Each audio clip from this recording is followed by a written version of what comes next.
said he was qualified, so he whooped his ass, while he's in there. Now, the other stuff that happened, it went down the way it did, man.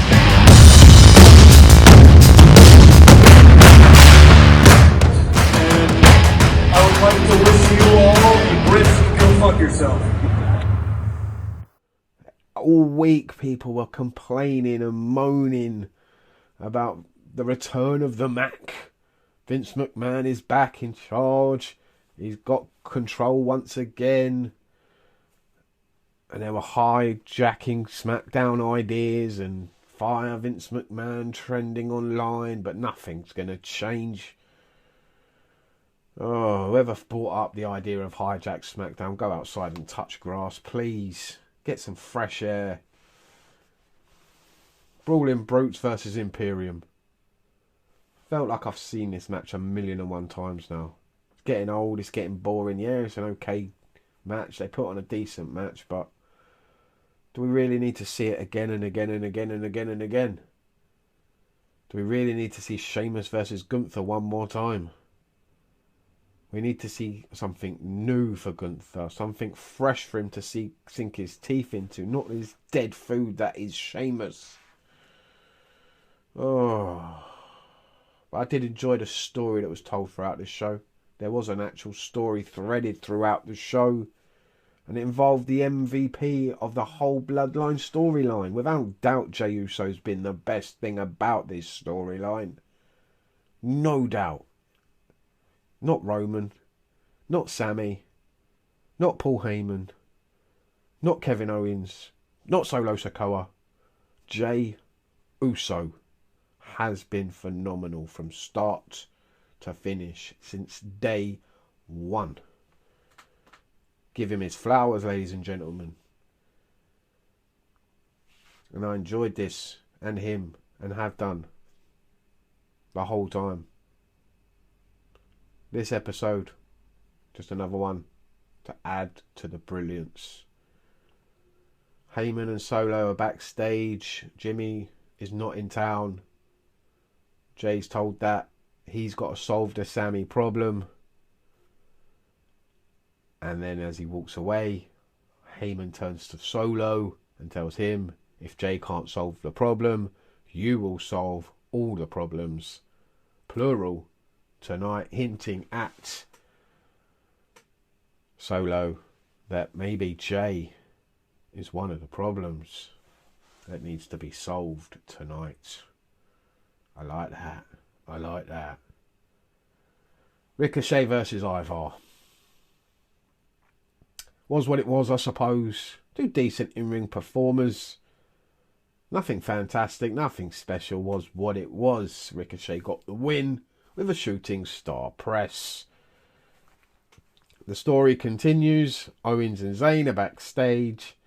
Zayn wants to go and talk to Jay. And of course, Owens thinks that ain't such a good idea.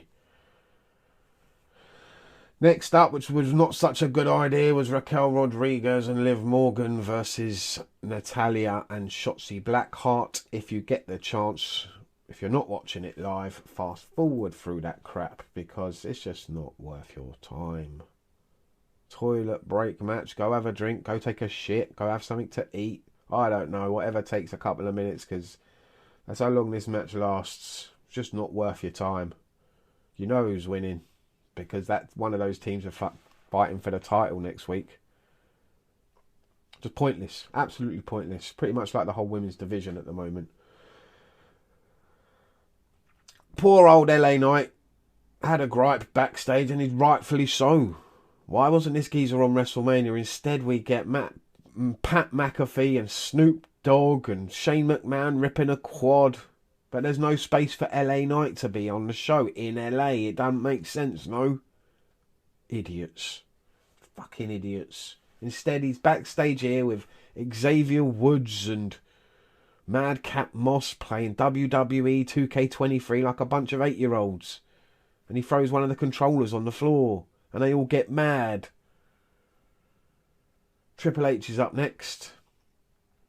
And we were told by the so-called in-the-knows, these so-called wrestling journos, these brown envelopes, that he was just going to say the same thing he said on Raw.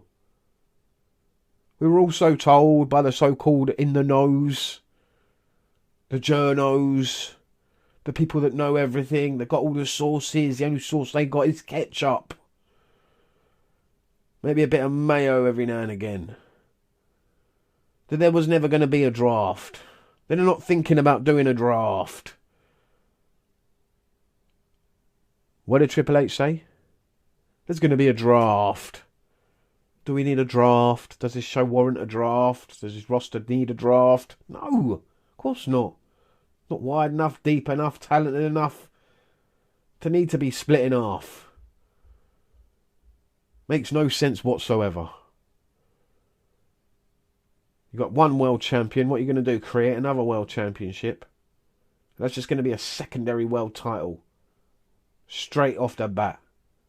No one's going to take that person seriously, whoever holds it first. Behave. Roman's the world champion. We've got one world champ. One tag team champions. As for the women's division, behave. There's about 4 women in that old roster of women that we can actually take seriously. And all of them should be fighting each other right now. Not being split up. It's not deep enough. It just doesn't make any sense. Judgment Day come out, and I've enjoyed the Judgment Day. This promo was very well practiced, well rehearsed. They each had their own turns and something to say. I will say they all need a lot of work on their promos. Apart from Damian Priest. He's good. He's got the voice for it. Finn annoys me. Dominic's probably the most improved over the last 12 months. Look where he was at last WrestleMania, character-wise. And look where he is now. The reaction he is getting. Nobody gave a shit about him last year. Now, the boos. Listen to the boos raining down on him. Just needs to know how to control that and how to react to that. Still not getting used to it. Rhea, again. One of the most improved. Look where she was last year. Look where she is now. This whole Judgment Day thing. Look what it's done for her. She is without doubt the best female wrestler in the world. She had what was arguably the best match at WrestleMania. And apart from maybe Roman Reigns, she's probably one of the best wrestlers in the WWE right now. Our only setback, I believe, is she's not that confident on the mic. She needs to get better in that situation. Kind of cringy at times, but she gets the job done. And she's only going to get better. She's so young still. Still so young. That's the scary thing. How young she is and how much time she's got. She's only just starting out. The next up is a tag match, and it's the LWO. Vince McMahon supposedly saw them backstage, according to the In the Knows. And my sources are telling me that Vince McMahon saw them backstage and was in a panic when he saw the LWO, because where were the lawnmowers? He didn't know where they were, but don't worry, don't panic, because next week they're there. Yes, Vince McMahon thought the LWO were the Mexicals, and next week we are getting them back. Don't worry, ladies and gentlemen, the Mexicals will be here. Vince McMahon has got this all in hand. Anyway, it was a decent tag match. Priest and Mysterio versus Mysterio and Escobar. It was okay. Decent match. And we're still going with Mysterio and the Judgment Day and all of that stuff. I'm guessing we're going to keep going with it until Mysterio can convince Dominic to leave. He shouldn't leave the Judgment Day. It's the best thing that's ever happened to him. Sorry, Ray, but him just wrestling in your shadow as your kid absolutely sucked. He's so much better off with the Judgment Day. The story continues. Sammy backstage with Jay.